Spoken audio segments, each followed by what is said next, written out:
guys ready to get the show rolling? Every month I have a couple different comics on the show. Folks I enjoy watching, folks I want to see in the ring. This first performer from this state is a musician, educator, a raconteur. Put your hands together for TJ Maclin.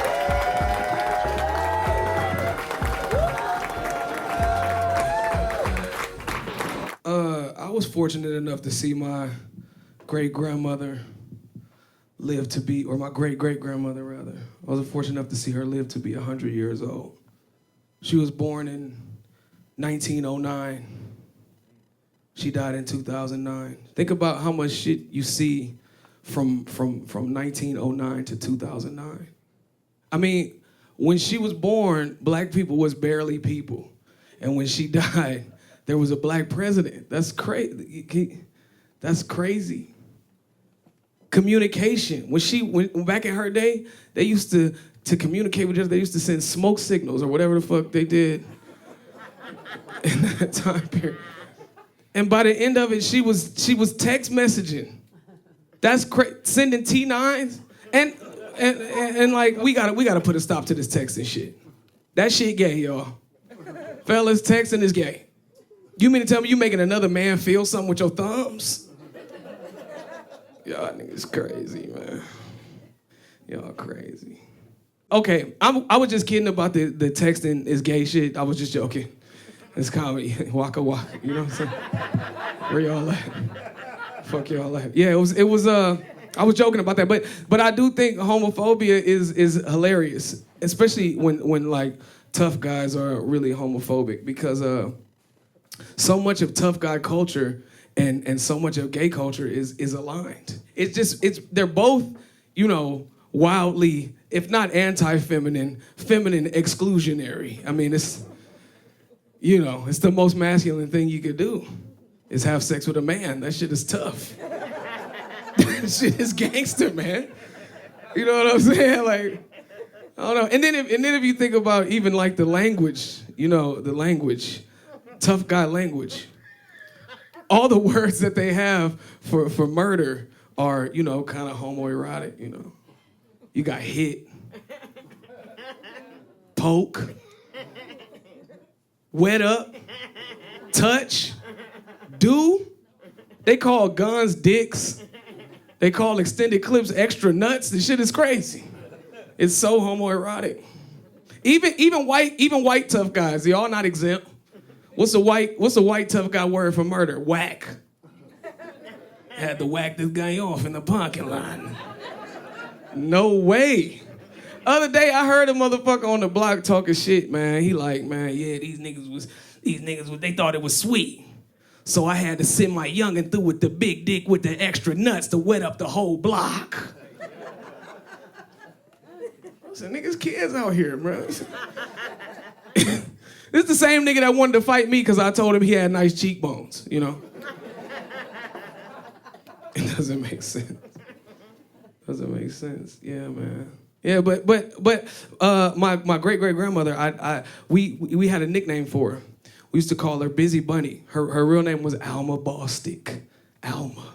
That means soul. It's a heavy-ass name. That's why I thought her nickname was so jovial, Busy Bunny.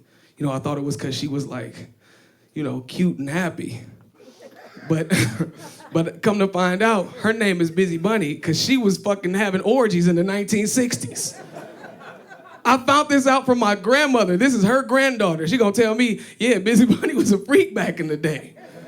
Imagine going over your grandmother's house and hearing her having a civil rights gangbang in the next room. Motherfuckers letting freedom ring all through your grandmama's house. That shit don't make no goddamn sense. Shit is crazy, man. You gotta watch it, man, because when people die, they go through your stuff. I went through her stuff and I seen a picture of her in some negligee. The neckline was kind of high. It was the 60s. They was still modest with the sexuality, but it was her in some negligee, and then there was a little quote that she wrote that said, "The thrill isn't all the way gone." Damn. I said, Busy Bunny was fucking B.B. King. Find out this nigga Muddy Waters wrote Hoochie Coochie Man about your goddamn grandma. My family crazy though, man. My family is wild. And black families are like this overall anyway. I think most black families have weird age ranges, you know. I go to a family reunion, they like, TJ, come meet your little cousin Ron Ron. I'm like, little cousin? This nigga's 92 years old. Who's little cousin? This nigga got a CPAP machine and he's awake right now. He is not anybody's little cousin Ron Ron. This nigga is a patriarch, nigga. Matter of fact, when my grandmother was pregnant with my uncle, my mom was pregnant with me. So that means my grandma and my mama was fucking in the same house at the same time. This is crazy. I got a young uncle. Me and my uncle went to school together. You know how crazy? Imagine how hard that is. How hard it was for him. He didn't know how to be. He's showing up to the pizza party in like pleated shorts and like them leather sandals. He got cigarettes hanging out of his mouth. He got like weird Capri Sun flavors, like orange juice and Hennessy flavored Capri Sun. I never seen this before. I never seen orange juice and Hennessy. Graduation came around, right? He didn't know how to be. Graduation come around, and we taking pictures. He put his arm around me like, I'm proud of you, nephew. I'm like, bitch, I'm proud of you. Get your same age ass hands off me. Can't be proud of me, nigga. And I got I didn't realize I had a young grandma until I went out in the world, and people started telling me about their grandmas.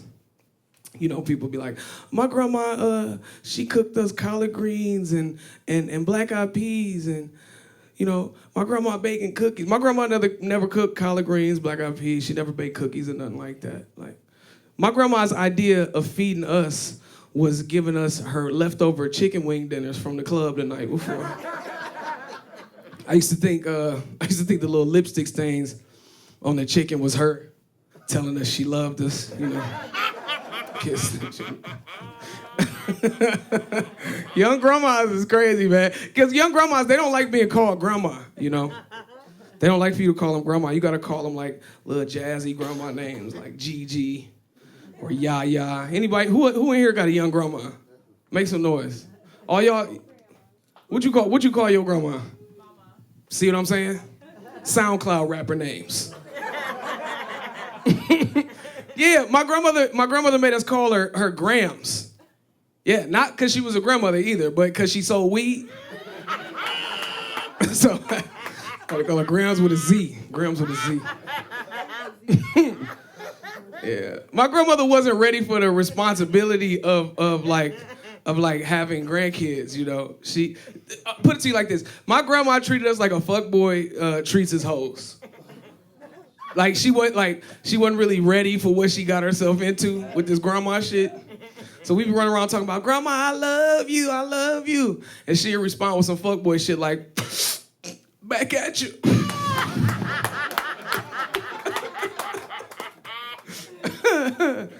She crazy, man. When Busy Bunny was on her deathbed, she pulled me to the side. She said, this was the last conversation I had with her. True story. She said, TJ, well, she was texting it in T9. She said, TJ. She said, TJ, ain't none of the men in our family worth a quarter. You go out and you be worth a quarter. And then she said, and died right on the spot. I said, Busy Bunny, no! But I took that advice to heart. It really stuck with me. And it was a lot of pressure, but I took it to heart.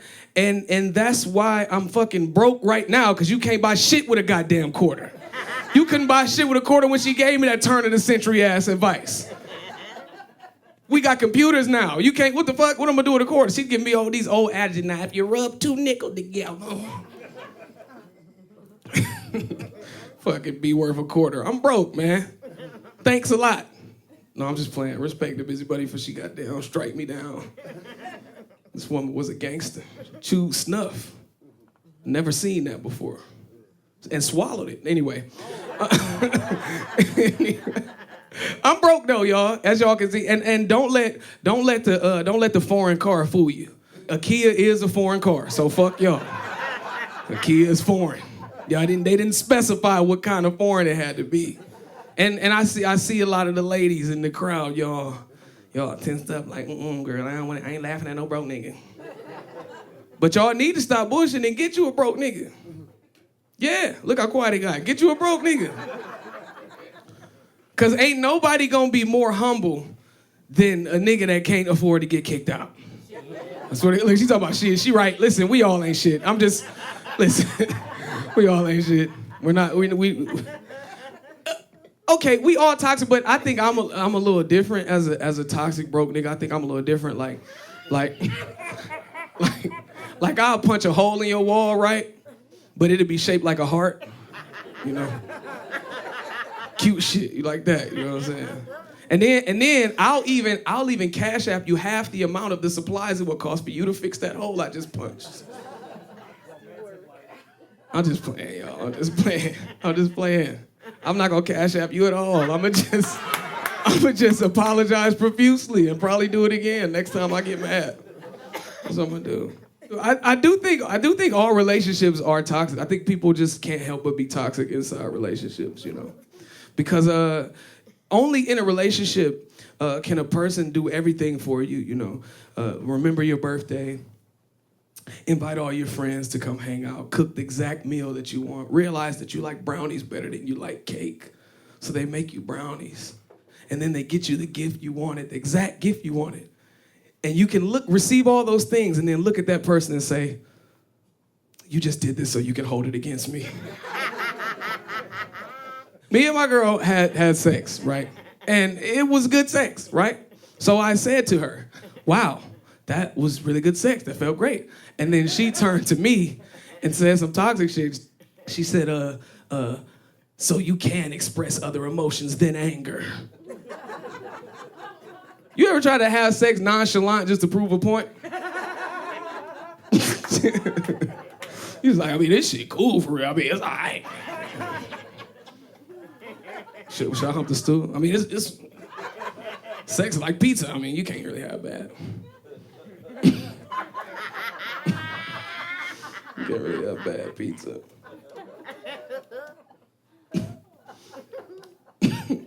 I think I'm toxic though. I think I'm toxic also because I'm a black man. And I think the world is poised to make black men toxic because to be a black man, you have to have first been a black boy. And let me tell you something, the world is rough for a black boy. It is. Like, there's so much fear surrounding black boys in particular. Like, there's fear on the love side.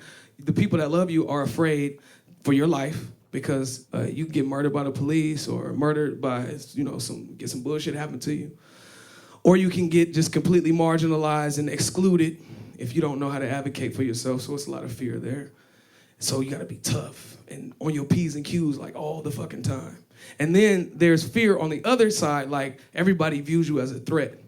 So when you're a black boy, you don't really receive a lot of compliments in life. Okay.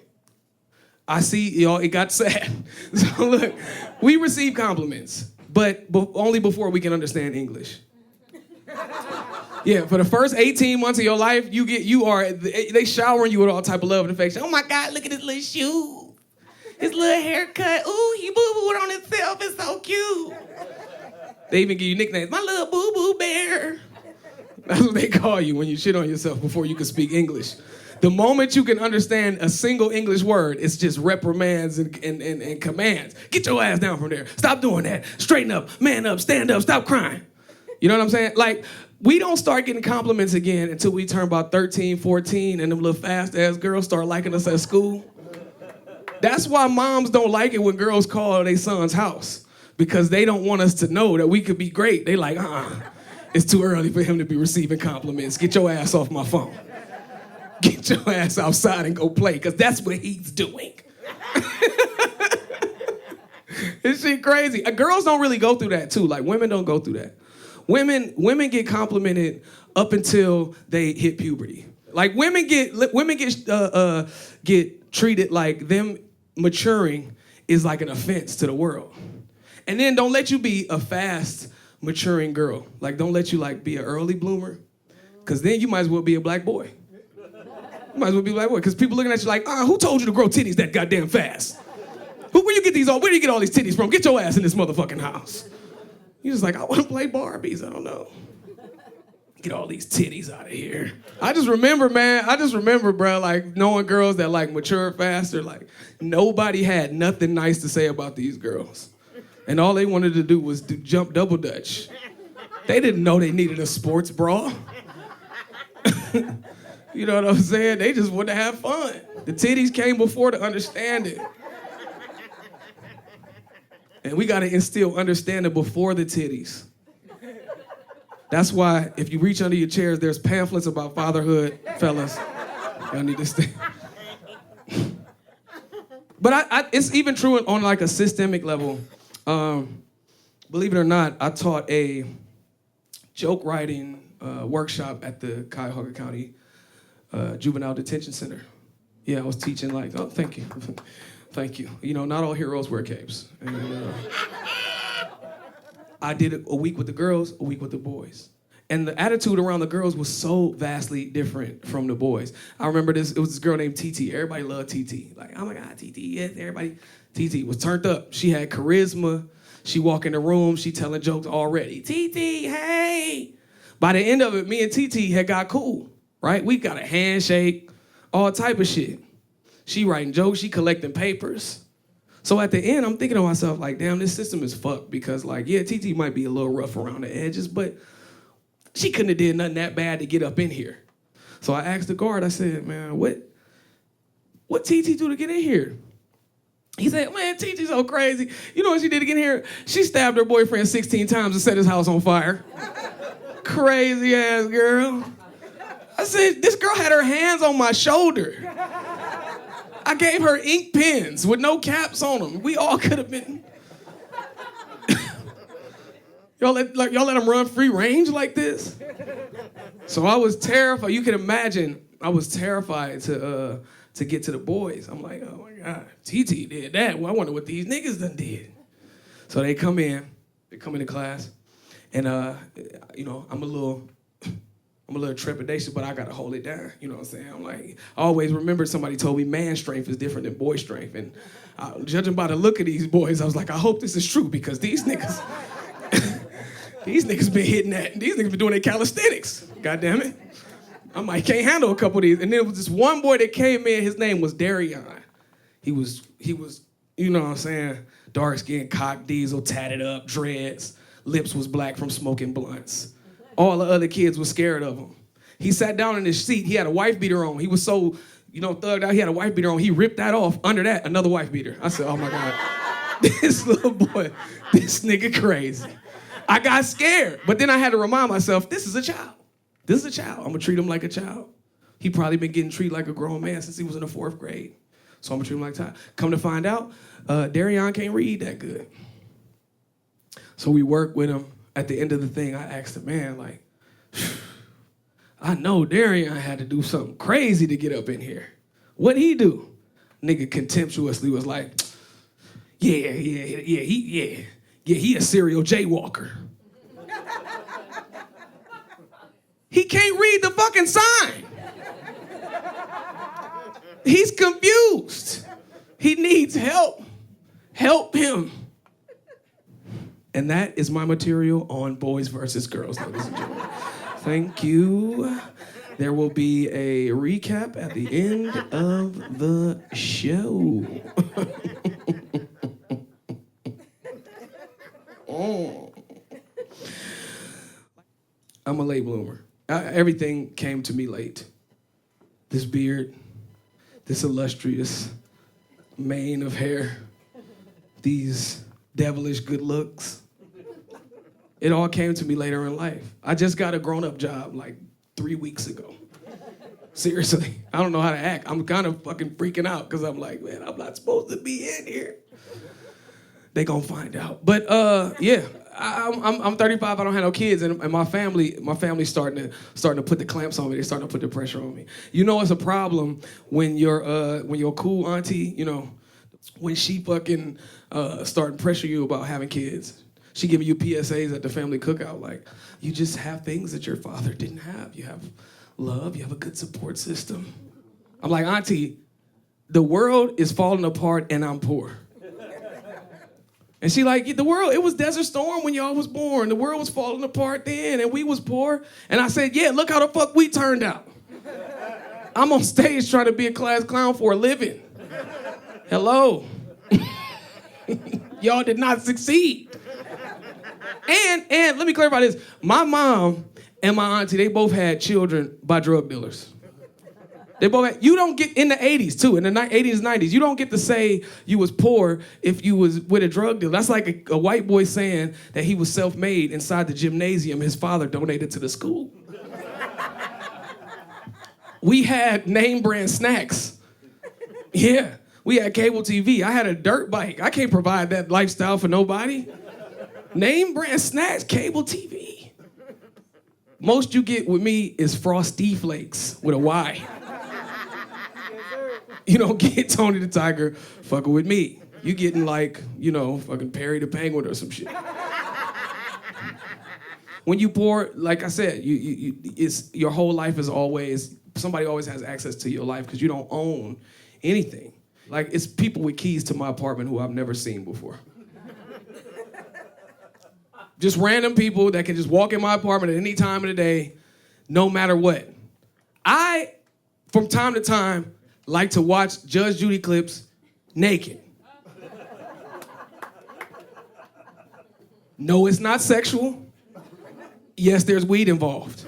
Look, if a man can't be naked in his own house, then where the fuck can a man be naked? That's right. Come on, right? So I'm chilling, I'm in my apartment living, doing what I do, and next thing, somebody busts in the apartment wearing hazmat suits. They bust in. And the first thing I did was, I got up and said, this isn't a crime, I checked. I swear, it's not a crime.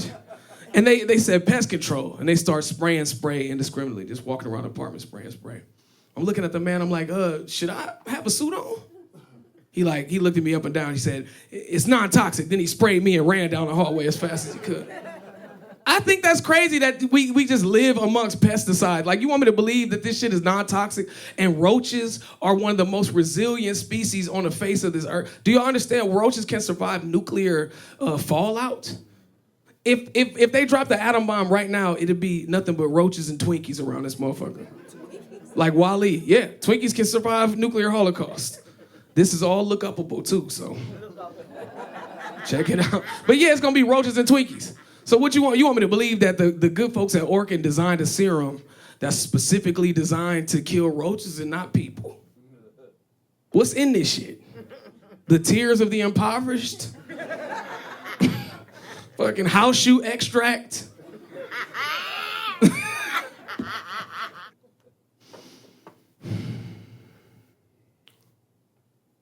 I live in an old building as well. So you can imagine the obstacles that come with that. I got stuck in an elevator in this old building once. It's like a building that was made in the 1940s. So this elevator has nothing connected to the outside world. But just inside the elevator is just a bell that rings way louder inside the elevator than it does outside the elevator. So I'm just ringing this I'm stuck on this elevator ringing this bell. And you gotta hope, these walls are thick. You gotta hope that somebody is passing by as you ringing this bell that's deafening to the outside. My neighbor comes, she hears me. Nosy ass neighbor, asks her stupid ass questions. Do you need help? No, bitch, I'm in here trying to make a fucking announcement. Yes, I need help, please. And now I see some of y'all are like, damn, she was just trying to help your funky ass. But this is the same lady that called the police on me and my friends for standing outside during the lunar eclipse talking about Pokemon and looking at the moon. She looked out the window and she said, excuse me, officer, there are some whimsical Negroes on the front of my building. And wouldn't you believe it, 6 police cars pulled up as if they was like, whimsical Negroes? We gotta put a stop to that right now. They pulled up deep as fuck, like, sell some crack, niggas. Stop being so free. Do some shit we understand.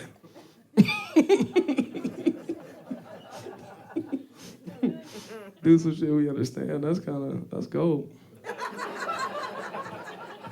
Y'all gonna look back on this and be like, damn, that nigga really was putting it down. We could have laughed harder at that. We really missed our opportunity to do that.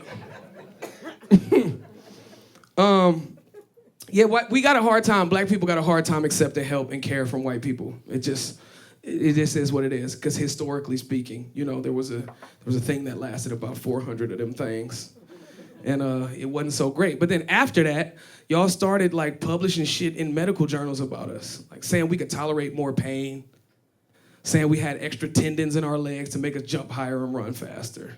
Y'all said that black men are predisposed to not be able to take care of their kids because we don't have the intellectual capacity, because our penises are too large. This is look-upable shit.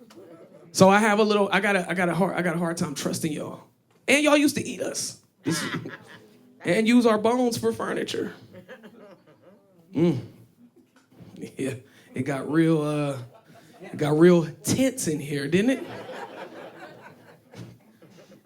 Like, why does he like to dwell on the past? Oh, he just focuses on the negative.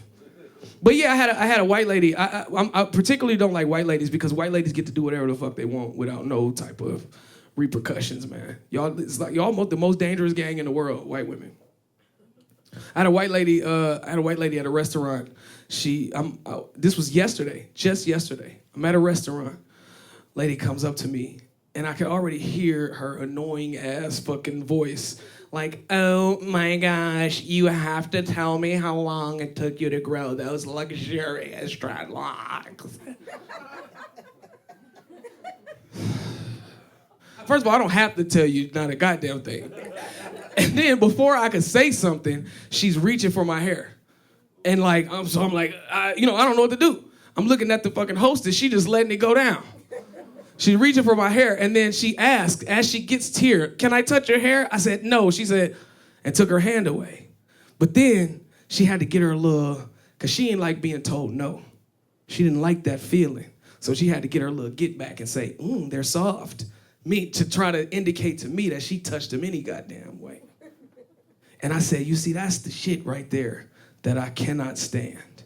Because I can't walk up to you at a restaurant and be like, oh my gosh, you have to tell me how long you've been growing those voluptuous tits.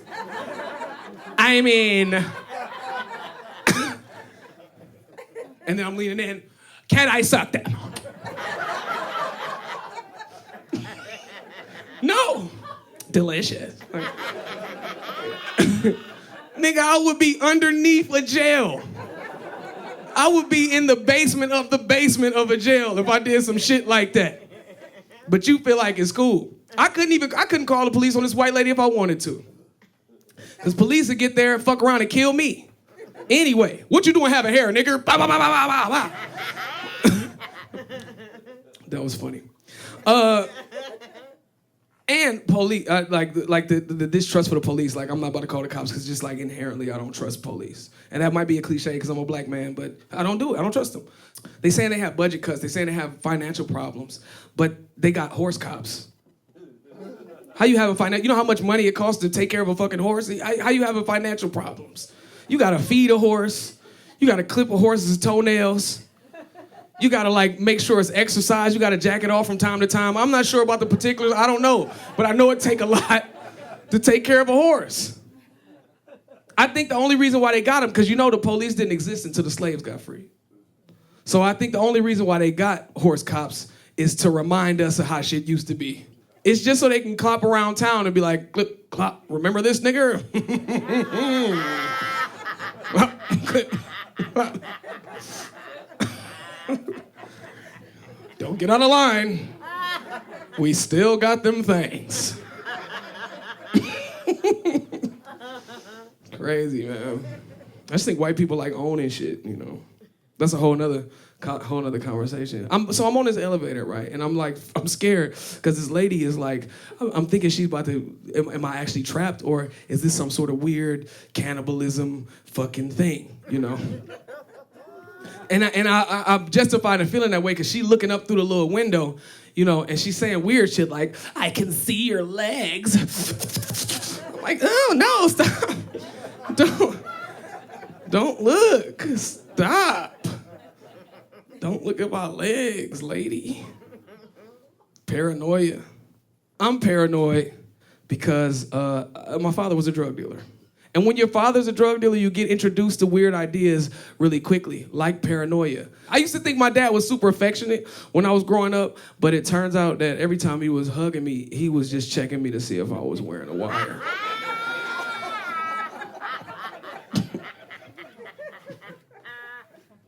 It's crazy, man. It was tough to make friends having a drug dealer for a father because like of the paranoia. Kids be coming over trying to play, you know, kids be coming to the house trying to play. They'd be like, can TJ come out? Wait, what got you? It was the wire, the check for a wire? That's funny. Just that working that well on you is giving me so much satisfaction right now, you have no idea. But yeah, kids be like, can TJ come outside and play? And I'll be paranoid. I'll bust out the house like, how the fuck did you get this address? But you followed, nigga. They be trying to trade Pokemon cards at school. I'd be like, no, don't just hand it to me. Look, and they watching. Drop it on the floor. Step on it, slide it back. They trying to sell candy at the fucking playground. I'm like, nigga, you said this was Kool-Aid. I know Flavor Aid when I taste it, bitch. Stupid as hell. My dad used to do shit like drive us around trap houses, or drive us around the hood and park in front of trap houses and just like leave us in the car for hours. Leave me and my sisters in the car for hours and do whatever it is you do inside of a trap house. And I used to be in the passenger seat young, trying to think of ways that, you know, if he came out guns blazing, what I'm gonna do. Like, if he come out, I'm gonna hop in the driver's seat, put the car in reverse, Tokyo drift, open the door. He gonna hop in and we gonna skirt off and I'm gonna save the day. It got so bad, like he used to do this so much that we started befriending like the local crackheads from around the neighborhood. Like they would come up to the car and try to help us out with our homework so they can get a little discount or something like that. They'd be walking up to the car like, tell your father I helped you out now, nephew. Tell him I helped you, young blood.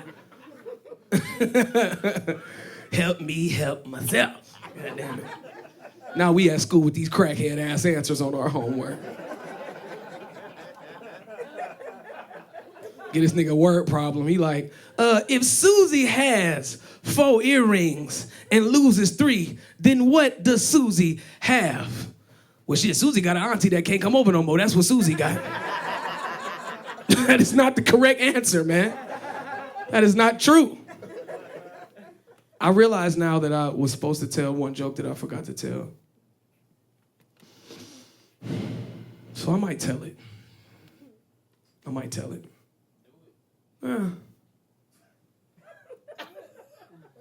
You know what? I'm not gonna tell it. Yeah, because I'm a motherfucking bad boy of comedy. I'm a rebel. Y'all motherfuckers can wonder.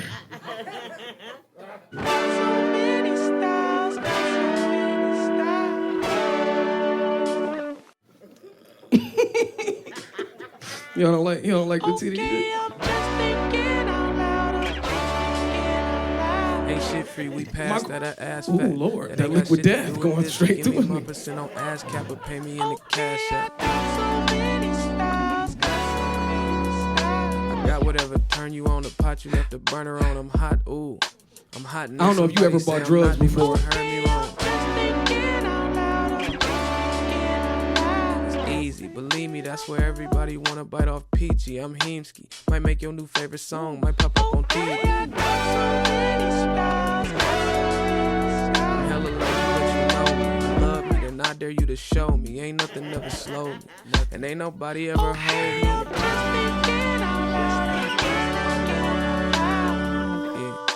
I'm gonna be honest with you.